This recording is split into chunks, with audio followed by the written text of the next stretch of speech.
Well, welcome to Mr. Malden's Math Toolbox. I'm Mr. Malden, and today we are going to be learning how to apply some of the different properties of operations. So if you haven't already, click the link down below to subscribe to the channel. On this channel, I teach you how to become a middle school math master. So if you're in middle school and you're learning math, this is a great place to be. I record all my lessons, and so you'll be able to see all the lessons here throughout the rest of the year. Like I said, we're going through the properties of operations today, which seems like a daunting title, but let's just make it simple really fast. The word property, it just means math law relevant to a math classroom. And then operations, we're just talking about addition, subtraction, multiplication, and division. And really in this video today, we're just talking about addition and multiplication. So we need to know some of the math laws that have to do with addition and multiplication. And this is a really tedious lesson because you're going to learn a lot of different properties of operations, but hopefully you'll see that it's not near as hard as it might seem in the very beginning. That was our bell ringer for today. I'm going to skip through that. But here we go. Let's start with the first one. Let's start with the identity properties, right? And there is an identity property for addition, and there's an identity property for multiplication. So we'll start here with this one. That's the additive identity property of 0. The definition of it is, or the explanation of it is that the sum of a number and 0 is that number, all right? But that looks like a really long title, when you see the examples down here, you're going to see that they look like they're pretty common sense. So let's just go through the title. If you ever see these titles, anything with the word property in it, you ever see these titles, it's always a good idea, if you don't know what it is right off the top of your head, just to go by each individual word and just think about what each individual word means, all right? Additive, that kind of sounds like addition, right? Identity. Identity is who you are, all right? So outside of the math classroom, it just is who you are. So inside the classroom, we're talking about numbers. The identity of the number 7 is 7, all right? The identity of -5 is -5. That's its identity. That's who it is. And so in order to keep its identity, all right, the law for keeping its identity while using addition is that the only number that we can add to it in order to keep its identity is 0. And like I said, that seems like common sense. You learned that when you were in probably kindergarten, first grade, all right? So by this point, when you get to middle school, you know that whenever you add a number to 0, it's going to stay the same. Well, now you know that common sense that you have is common sense because it's a math law, all right? It's a math rule that, and it's called the additive identity property of 0. That whenever you add a number to 0, it's going to be the same number, all right? So 7 plus 0, that's going to be 7. And -5 plus 0, that's -5. And the number that I can add to -8 in order to keep it itself is 0, all right? So the additive identity property of 0 is just the sum of a number, or the answer to an addition problem. The sum of a number and 0 is that number, all right? So identity is how a number stays itself using addition, but it also applies to multiplication, right? And we have another title, another new title. And again, this is going to seem like common sense. The multiplicative identity property of 1. What does that mean? It means when multiplying, how do we keep the identity of the number, all right?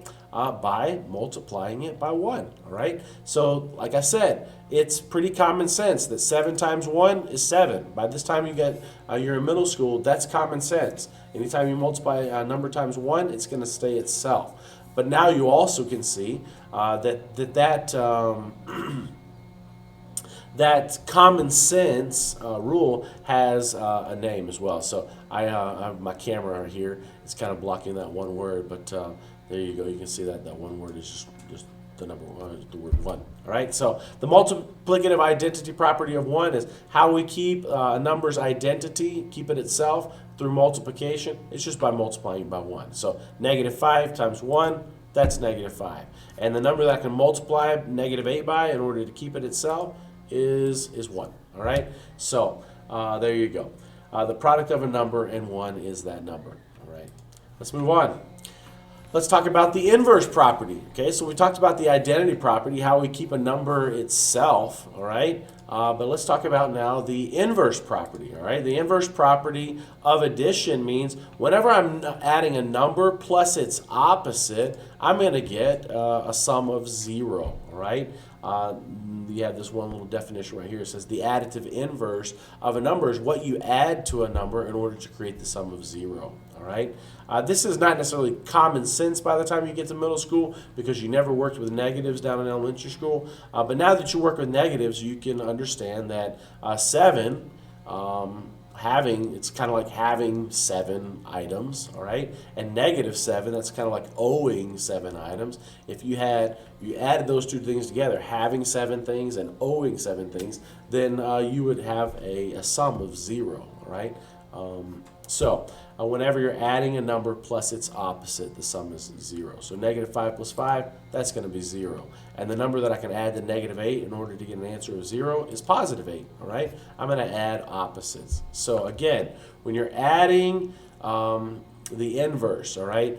In math, inverse, when talking about these properties, with addition, we're talking about opposites. In just a second, we're going to be talking about multiplication. We're not going to be using opposites. We're going to be using reciprocals. But right here, whenever you're adding opposites, the law says the total is going to be 0. All right. Now let's look at the multiplicative inverse property. All right. So again, it's still this idea of an opposite, but when we're talking about multiplication, this idea of an inverse is not the opposite of a number. All right. The opposite of a number is going to be the positive or negative counterpart. All right. The inverse, talking about multiplication, is talking about a reciprocal, right? Let me give you a for instance down here. I got my little dot camera here. Let me try to get a marker. I'm going to flip that around because there we go. So whenever you have a number like 2/5, all right, its reciprocal is going to be the flipped form of that number, all right? So you're going to take that denominator, put it on top, the numerator on bottom. These are called reciprocals, okay? Reciprocals, all right? And whenever you multiply reciprocals, all right, you're going to get a product of 1. Now, in between there, we'll get 2 times 5 is 10, and 5 times 2 is 10, but 10 divided by 10 will equal 1. So whenever you multiply reciprocals, you're going to get a product of 1, all right? So in this case right here, 7 times 1/7, all right? Well, these two numbers are reciprocals because, all right, 7, if you represent that as a fraction, it would look like that, 7 over 1, and then you have 1 over 7. You see how it just flipped this fraction here, flipped this number. So you have reciprocals. Again, you're going to get a product of 1 ultimately. Alrighty. Okay, so 7 times 1/7 is 1. 3/5 times 5/3. 3 times 5 is 15. 5 times 3 is 15. And 15 divided by 15 is 1. All right? And the number that I can multiply -9 by in order to get 1 is its reciprocal. So I'm going to I could take -9, put it over 1, and then flip that, and I'd have 1 over -9. All right? So the reciprocal of -9 is -1/9. And those two numbers, when you multiply them together, is going to equal a product of 1. So that's called the multiplicative inverse property. So when you're multiplying kind of opposite forms of the number, but we don't like to call them opposites because opposites have to do with positive and negative. So we call them reciprocals, all right? So when you're multiplying reciprocals, the law says you're going to get a product of 1, all right? The multiplicative inverse of a number is what you multiply a number by in order to create the product of 1. All right. Let's go on to the next property. It's the zero property of multiplication. And just by reading that title, you should be able to understand kind of what this property is all about. Again, property just means law. So the law of multiplication in 0 says that whenever you multiply a number times 0, it's 0. That's the answer. And again, that's common sense, all right? It's common sense from when you were younger, all right, from elementary school. Now you know that 5 times 0 is 0, and 0 times -7 is 0, and the number I multiply 8 by in order to get 0 is 0, all right? So whenever you multiply a number times 0, it's going to have a product of 0, and that's called the zero property of multiplication. And now we get into some of my more favorite ones. We just have 2 left in this video, but this one's going to take just a little bit of time to explain.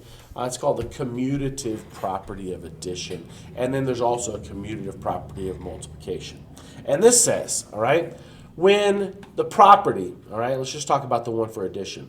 When the the operations in an expression only is addition, you can move these numbers around in order to serve you the best, all right, to make it the easiest for you to be able to add them together, right? That word commutative, all right, kind of sounds like commute, all right, and commute means to move from one place to another. All right, so if you're commuting to school, that means you don't live at school. You live at home and you move your body to go to school. All right, you're commuting. All right, so I'm just trying to help you understand and kind of lock into that word commutative, because it's not a word that we use in everyday English. All right, so I kind of understand and have some kind of reference for what that means. It just means to move the numbers. So when it's all addition like this, you can move the numbers like that in order to add the numbers that are easier to add. Now, 4 and 9, that's 13. It's not that hard to add, but 4 and 6 are much easier to add because we automatically know that's 10, and 10 plus 9 is 19. So the easier 2 numbers to add are the 4 and 6. So you need to know that it's kind of a fun thing in math that you can move these numbers around so long as all the operations are addition. If you were to throw in a different operation like subtraction into this or division, you couldn't do that. You couldn't move the numbers. But if it's all addition, you can move the numbers around in order to serve you the best for adding it, making it easier problems. So let's look at this next one. I want you to think about it, okay? So think about, out of these 3 numbers right here, what are the easiest numbers to add? Hopefully, you see that the easiest numbers to add are 8 and 2. So you literally can just move these around and add those numbers first and then add it to the 5. 8 plus 2 is 10, and 10 plus 5 is 15, all right? So it's just a little bit easier to add sometimes when you move the numbers around because you have another number that's easier to add to it, all right? And then here's this last example. We got a few more numbers added there. You got 5 plus 3 plus 5 plus 7. If I just move the 5 and the 7, the one at the end of the beginning, then I've got numbers that add up to 10. 7 plus 3 is 10, and 5 plus 5 is 10, and 10 plus 10 is 20. So it's a little bit easier to add than if I were just to leave the numbers like this and go left to right. 5 plus 3 is 8, 8 plus 5 is 13, and 13 plus 7 is 20. If I move these around, all right, I'm going to get my answer just a little bit quicker, all right? And so you can kind of see maybe that the commutative property, it's a great property to use. It's a fun property to use. Let's try this example. -5 plus 2 plus, let's say, 7 plus 5 plus 3 plus -2. All right? You have kind of a longer problem there. Sorry about the glare on that. All right? There we go. You see these 6 numbers right here. The only operation in between them is addition, all right? And because the only operation is addition, I can move these numbers around. Now I want you to pause the video and see if you can just move the numbers around to make it an easier math problem for you, and maybe taking into account the inverse property of addition that we just talked about a second ago, that when you add 2 opposites, you get a sum of 0. So pause this video for just a second, move the numbers around, and see if you move them kind of similarly to as I do, all right? So I'm going to go ahead and do it now, so hopefully you paused it and tried it yourself. But now I'm going to do it. I'm going to take that -5, and I'm going to add to it the 5 over here, and then that 2, I'm going to add to that -2, and then I'm going to take that 7 and that 3 and add those together, all right? So I just reorganized the problem, and the reason I could do that is because of this commutative property of addition. Because it's all addition, I can move the numbers around to add the way I want to. Now 5 plus -5, that's 0. 2 plus negative 2 is 0, and 7 plus 3 is 10, all right? So the final answer is 10, and I can get my answer really fast. It's a whole lot easier than doing negative 5 plus 2 is negative 3, negative 3 plus 7 is positive 4, all right? 4 plus 5 is 9, and 9 plus 3 is 12, and 12 plus negative 2 equals positive 10. All right, when you're having trouble or when you're first learning how to add positive and negatives, it might not come to you that fast, all right?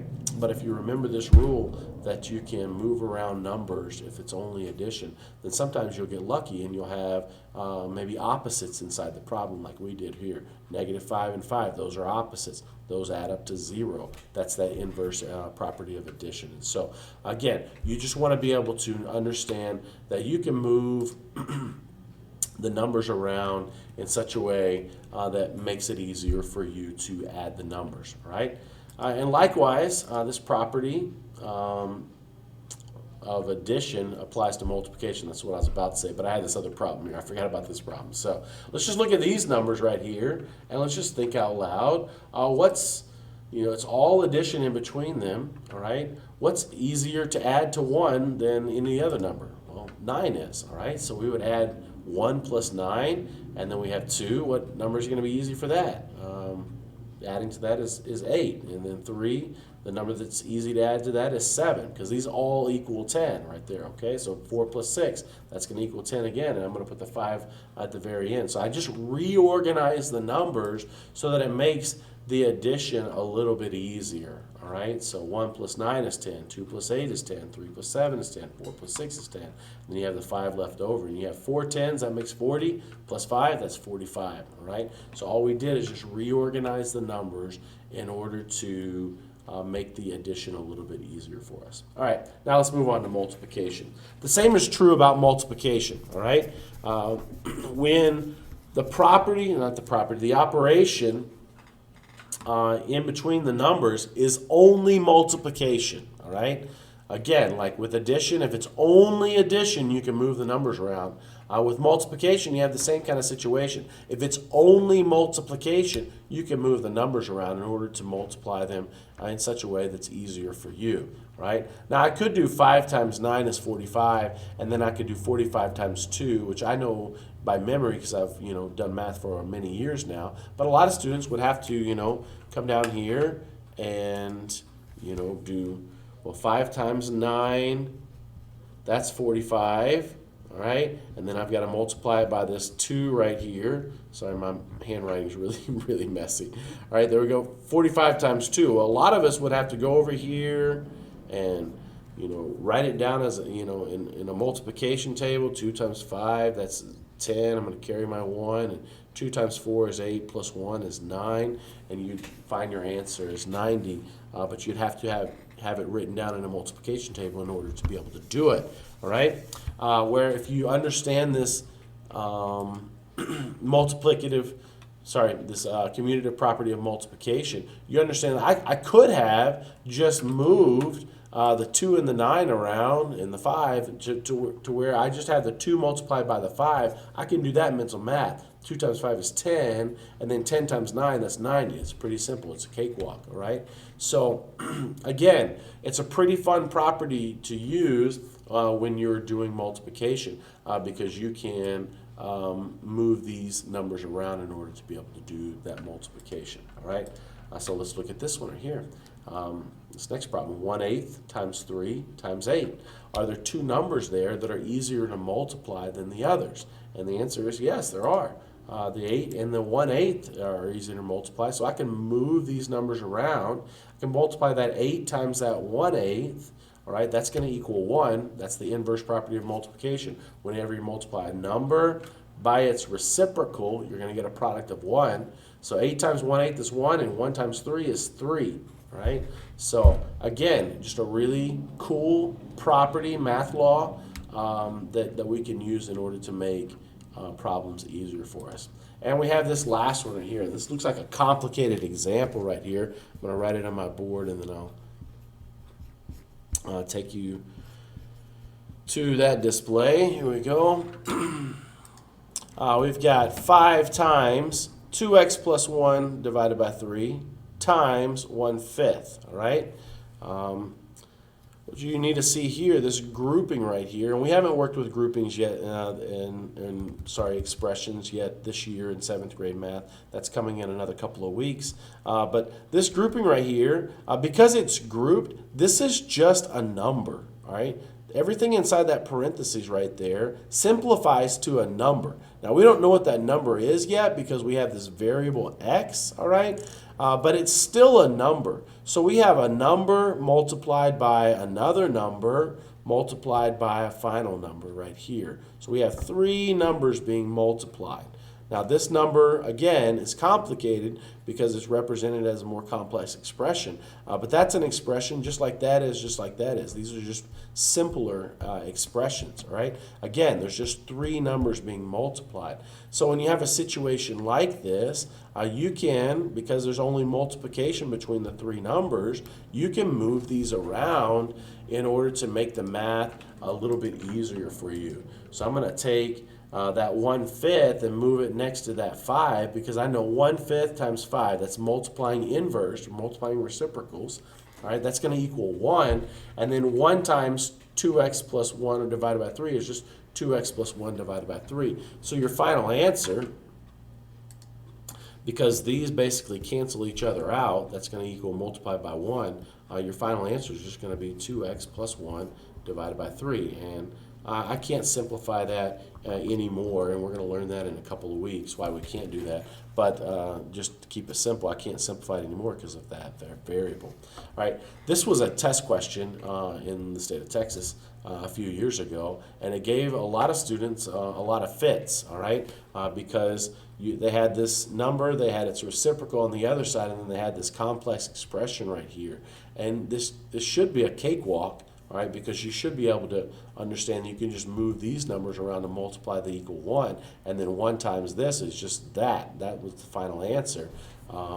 But like I said, it gave a lot of students fit because they tried to multiply this 5 by this grouping right here, and you have to be really careful here because you're going to have to pull in distributive property, you're going to have to pull in some different things, then simplify, and then you're going to have to go over here and multiply by 1/5, which is the same thing as dividing by 5, and you'd have a complex-like situation there when it could have been really easy just to switch these numbers around, multiply 5 times 1/5, that equals 1, and then 1 times that is just that, all right? So that was the final answer, and you should be able to get the answer pretty quickly if you understand this commutative property of multiplication, that if it's all multiplication, you can move these numbers around. And if the numbers, you have an expression inside of a grouping, that's just one number right there. It's just represented kind of complicated, all right? We don't know what the number is because you got the variable. So, all right, that's the commutative property. When you can move things in math. There's an old math law that says you can move things, move numbers, so long as there's only multiplication in between the numbers or only addition. All right, you can move the numbers. All right, here we go. Here's a kind of a more complex problem. Once you pause this, see if you can reorganize this problem to make it a little bit easier for you. The way that I would reorganize it, I would multiply that. First of all, I understand it's all multiplication, so I can move the numbers around. I'd multiply that 2 times that 1/2, because that's just going to equal 1. And that 3 times that 1/3, those are reciprocals. Any numbers that are reciprocals multiplied by each other is going to equal 1. So 3 times 1/3 is 1. 4 times 1/4 is 1. And 5 times 1/5 is 1. And you just have 1 at the end. And so you do all the individual multiplications here. You have 1 times 1 times 1 times 1 times 1. Your final answer is 1. All right? That's a whole lot easier to do than 2 times 3, that's 6. Times 4 is 24. Times 5, okay, now we're getting up there. It's 96 times 1 is 96. 1/5 of that. Oh, now we're going to have a decimal. Then we're going to have to divide it by 4, and divide it by 3, and divide it by 2. And ultimately, you're going to still get your answer of 1. It's just going to be a whole lot more complicated than it has to be because you can use this commutative property, make it an easier problem by moving the numbers around because it's all multiplication in between. So, again, commutative property of multiplication says you can move the numbers around if it's all multiplication.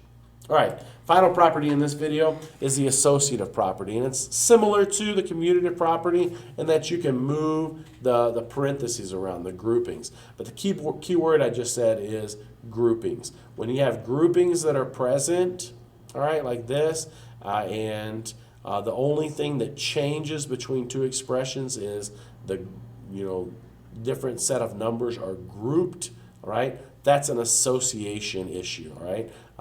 To associate with something is to group yourself with something, all right? So in this case right here, you had all addition. Again, that's a point that I need to make clear. If it's all addition or all multiplication, then you can regroup the numbers however you like to make the problem easier for you.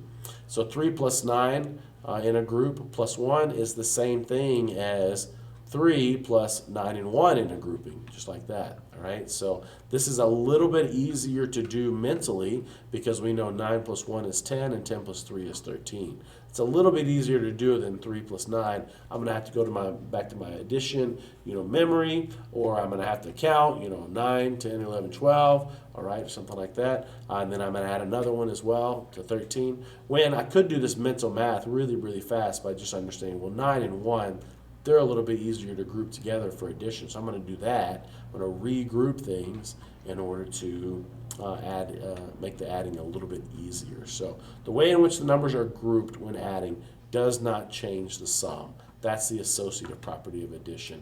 And then there's also an associative property of multiplication.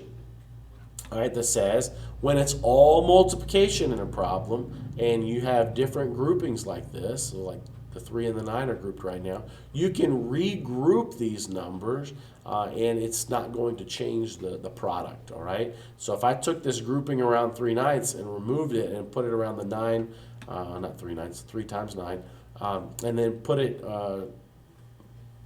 group the 9 times the 1, I'm just using the associative property of multiplication. I'm just taking it, I'm associating different numbers there. And the reason I can do that, again, is because the only operation in between these numbers is multiplication, right? So if it's all addition or all multiplication, you can move the associations, you can move the groupings, you can switch them. So the definition again says the way in which the numbers are grouped when multiplying does not change the product. Okay, I know this is a tedious lesson. It's always a tedious lesson, and if I could just be really honest with you, it's probably not my favorite lesson to teach because it is so tedious. There's so much that you have to memorize here, but I hope that you got some things out of this video just in terms of just being able to understand that if you don't understand you don't know off the top of your head by memory what different properties are, if you just walk through word by word, you'll probably be able to piece it together, all right? So again, if you haven't subscribed already, hit the subscribe button down below. I'll be posting another video really shortly. We're getting into expressions. That's where we are in our year.